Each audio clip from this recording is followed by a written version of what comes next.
गौर करते हैं कथा के बारे में।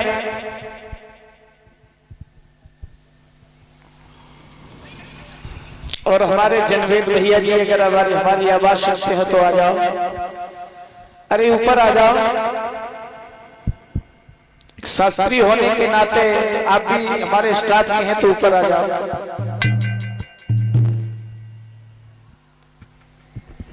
पता नहीं कौन सी सड़क से आए, धीरज से बैठ गए, छुप गए हैं।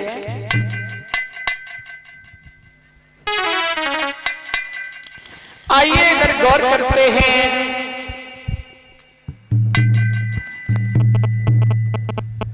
अभी आप कुछ समय पहले हमारी बहन जी आरती शास्त्री के मुखारविंद से भगवान की अमृतमयी कथा का रसपान कर रहे थे। जहां उच्च कोट पे भगवान की अमृतमयी कथा का रसपान श्रीमद् भागवत के द्वारा हमारे भक्तगण कर रहे थे।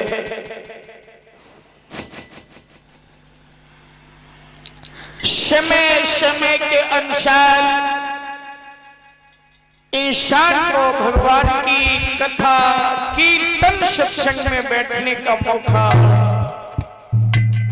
मिला करता है।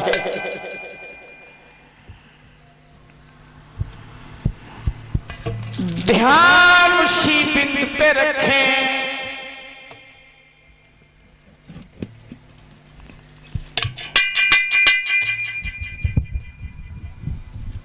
अयोध्या नगरिया में एक राजा हुए थे जिनका नाम था महाराज हरिश्चंद्र।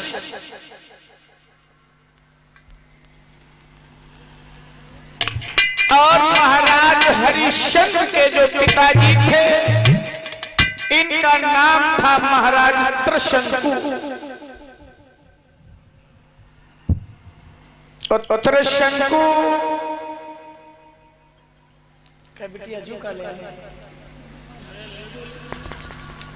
बस उल्टो धर रहे, सीधो धर रहे,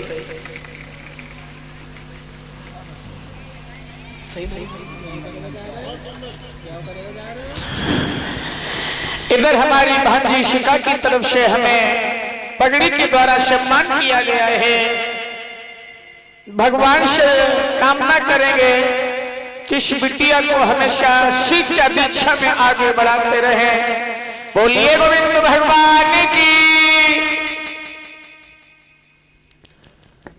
तो त्रिशंकु महाराज इनके पिताजी थे।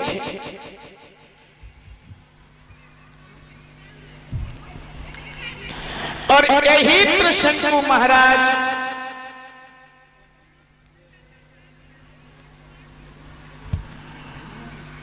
गधा जो थे वो कैसे बने थे, इनका उद्धार कैसे हुआ था, आइए गौर करते हैं कथा के बारे में। ध्यान आप इसी बिंदु पे रखें। सिंहपुर नगर में सिंह नाम के महाराज थे जिनकी बेटी थी कमला। और कमला के साथ में इनका विवाह कैसे हुआ। एक बार सिंह राज ने कहा कि हमारी बेटी शादी के योग्य है। हमारे गांव के बाहर एक शेर रहता है जो राजा शेर को पछाड़ देगा। हमारी बेटी कमला का विवाह उसी के साथ होगा। महाराज त्रिशंकु जब पहुंचे हैं तो शेर को वह तो पछाड़ दिया है। जिस समय शेर को पछाड़ दिया, जब आगे बढ़े हैं मन में विचार किया है कि शेर को पछाड़ना कोई मामूली बात तो नहीं है, अहम हो गया। घमंड के साथ में जब आगे बढ़े हैं तो देखा है कि गाय खड़ी है। गाय के ऊपर गधा लेकर के हमला कर दिया है। जिस समय गाय के ऊपर हमला किया, गाय ने श्राप दिया है। क्या किया है?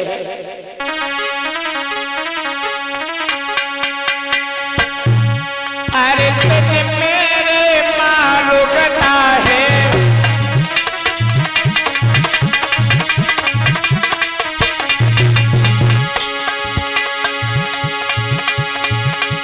अरे तुझे मारो मेरे गधा है, भोजन कर तो तू बने गधा है।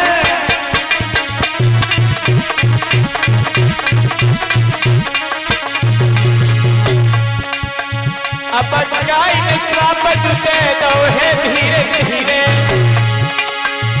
राजा पे मुसीबत आई रही है धीरे धीरे।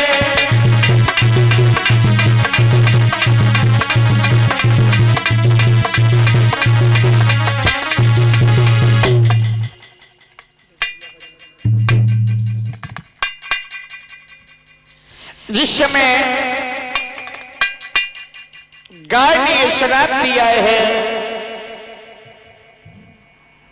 महाराज इस समय पहुंचे हैं। विवाह की इधर तैयारियां चल रही हैं।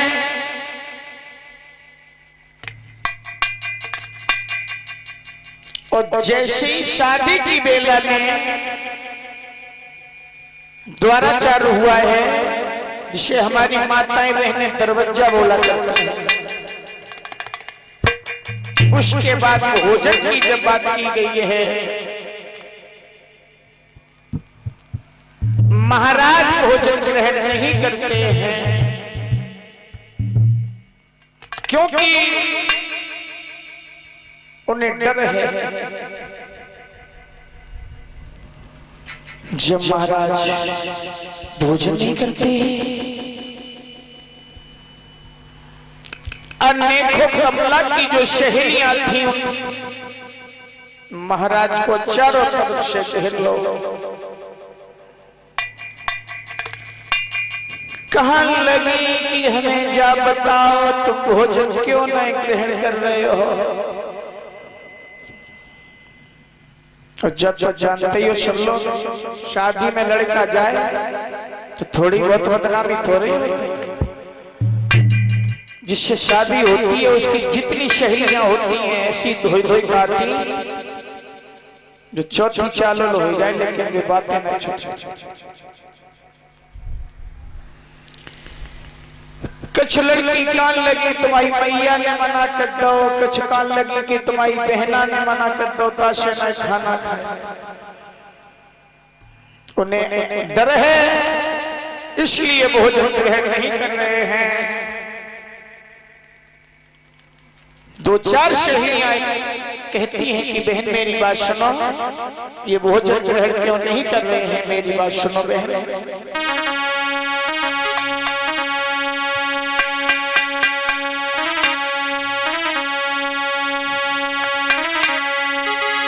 क्या कहती हैं कलादीशम?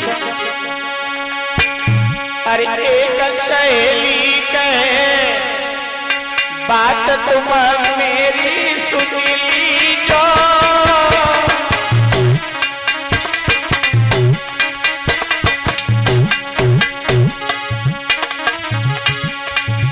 अरे कछु बात की कभी के भोजन ताश नहीं कियो,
जाके मन में जो बात आती है कह देती है। भोजन नहीं किया है, कमला आ जाती है, कहती है नाथ आप भोजन ग्रहण क्यों नहीं करते हैं? मुझे बरातियों को ले भाई देखें जो उनके संग साथी हथे सो भोजन ग्रहण करने लगे। सिख लड़की बोली देखो बहना जो बराती कैसे खाए रहे हैं, क्या बोली है गाली देती हुई।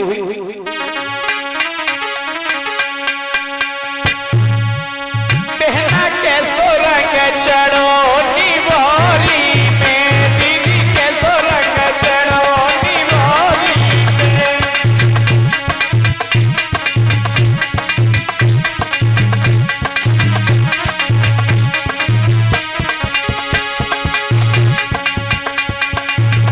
दीदी कैसो रंग चढ़ो निवारी में, दीदी कैसो रंग चढ़ो निवारी में।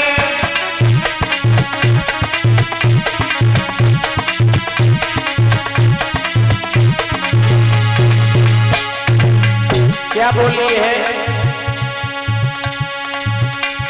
ये जिन सब बैठ के कैसे खाए रहे, ऐसे खाए रहे, देखो खाए रहे, कैसे खाए रहे, जैसे कुत्ता लगो खड़े में, दीदी कैसे रंग चढ़ो दीवारी में।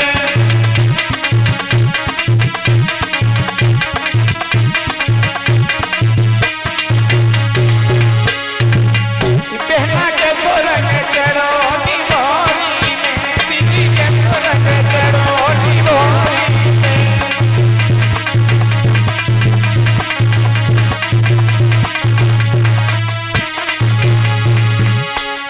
और बोली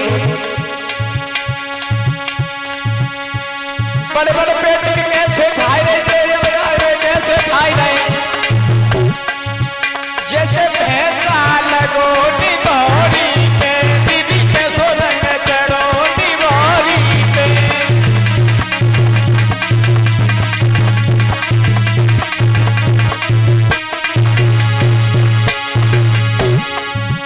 दीदी कैसो रंग चढ़ो निवारी में, बहना कैसो रंग।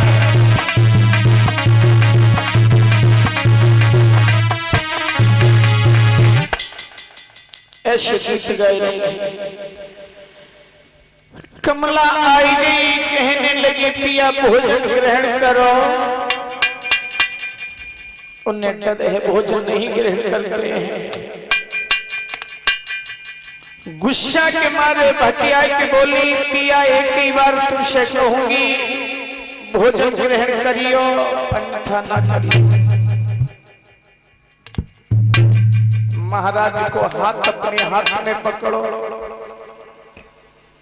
और कहने लगी पिया अगर तुम्हें हमारी किस्म होए, अगर तुम हमें चाहते हो तो खाना अवश्य खाइए। पत्नी ने जिस समय कसम खिलाई है, महाराज भोजन के लिए तैयार हो। जैसे ही पहला ग्रास लिया है, गधा बना, सन्नाटा छा गया। जिस समय महाराज ने सुना है, कहा है कि अब शादी नहीं करेंगे। कमला कहने लगी हाय दैया, जब घर से आए थे तो बहुत सुंदर बरना बन के आए थे और हमारे खातिर ये गधा बन गए। सब दुनिया इनको संग छोड़ दे, लेकिन मैं इनको संग नहीं छोड़ूंगी। शादी करूंगी तो इन्हीं से करूंगी। कहने लगी है पिताजी हमारे लिए ये गधा बने हैं, शादी इनके साथ ही करूंगी।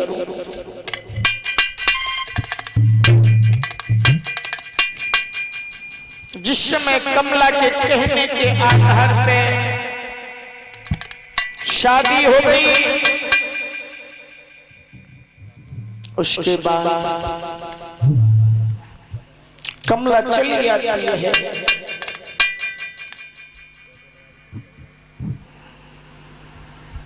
पेट पालन के हेतु इधर उधर भटक रही है।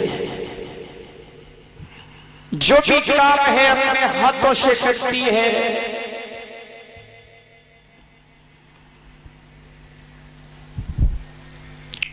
जिस समय अगर इधर उधर बचनीला आइटम ले जाती है, हाथ पे सर पे रख के ले जाती है, लेकिन उन पे नहीं रखती है। क्यों? वे पति है।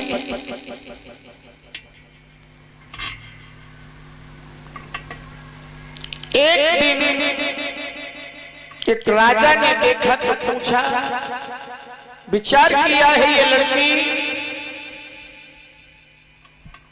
अपने सिर पे वजन रख के ले जाती है, गधा इधर सीढ़ी पैदल जाता है और उधर सीढ़ी पैदल आता है। मंत्री से कहा है कि इस बात का पता लगाओ। जिस समय पता लगाया है तो हकीकत में जो बात थी वही बात बताई गई थी।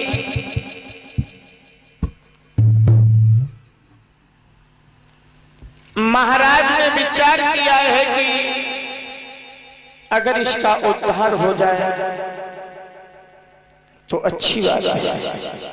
उद्धार अगर होगा, जो स्त्री पतिव्रता होगी,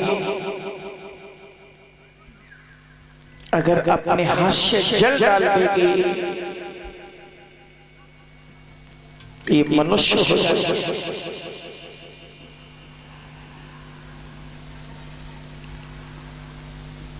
जिस समय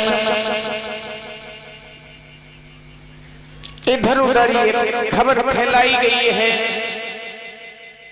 पतिव्रता की स्त्री एक ही नहीं अनेक हो सकती है। जाको नंबर आवे भाई पतिव्रता है, कौशल तो है ना।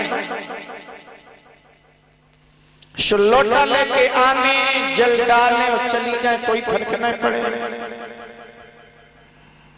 तो ये कैसी पतिव्रता थी?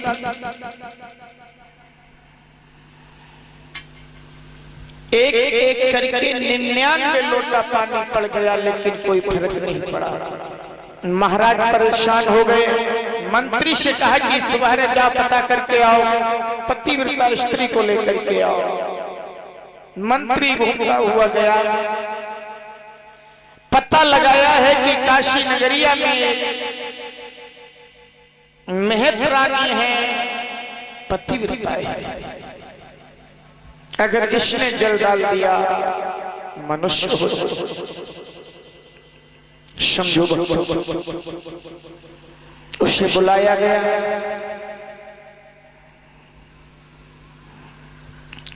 उस स्त्री ने कहा है कि पतिव्रता भी हूं, जल डालने की बात है तो जल डाल भी दूंगी। वैसे हमारा नियम है, मैं अपने पति के अलावा दूसरे पति के ऊपर जल नहीं डालूंगा, लेकिन किसी के ऊपर अगर कष्ट है तो डाल दूंगी। लेकिन डालने से पूर्व हमारी शर्त है। क्या? ये कहा था कि अगर ये मनुष्य हो जाए तो हमारी इनसे अधिक नहीं तो 2 बातें अवश्य करवा देंगे। अगर ये शर्त मंजूर है। मंत्री ने कहा शर्त क्या है? कहा था कि शर्त ये है, अगर ये मनुष्य हो जाए, प्रथम शर्त अपनी पत्नी के साथ में महल में जाएंगे, रहेंगे।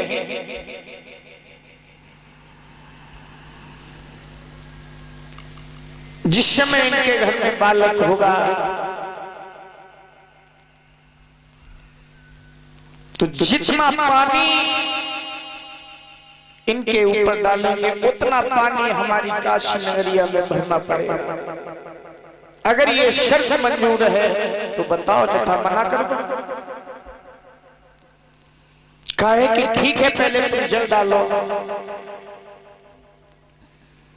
धीरे धीरे जिस समय जल डालना प्रारंभ किया है 29 बूंद पड़ गए थे, फर्क नहीं पड़ा। 30वां बूंद पड़ा, मनुष्य हो। वही शर्त रखी गई कि तुम्हारे घर में जब बालक होगा तो 30 दिन तक काशी नगरिया में पानी बहना पड़ेगा। काहे की शर्त हमें मंजूर है।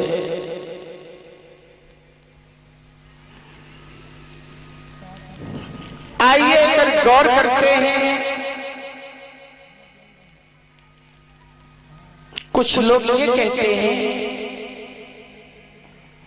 कि महाराज के उद्धार के हेतु इन्होंने अपने पुत्र हरिश्चंद्र से काशी नगरिया में कालू मेहतर के यहां जल भरवाया था। लेकिन दूसरा कारण यह है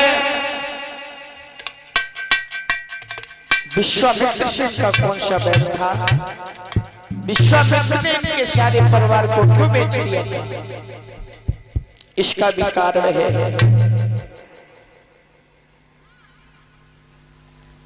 जिस समय सुनासेब को लेकर के आए थे, गाय दान में दे दी थी। ये प्रसंग भी आएगा। जो विश्वामित्र के बहनोई थे अजीगर, उन्होंने कहा था कि बहन जो तुम चिंता नहीं करो, तुम्हें मरने नहीं देंगे, बचा ले। तो उसी समय ये वादा किया था कि जाओ तुमने 100 गाय ध्यान में दे करके लालच में फंसा करके अगर हमारे भांजे को ले आए हो, इसके बदले अगर हमने तुम्हारे सारे परिवार को ना बेच दिया तो हमसे विश्वामित्र मिलते हैं। आइए 2 लाइन का कीर्तन बोलते हैं, उसके बाद कथा के बारे में।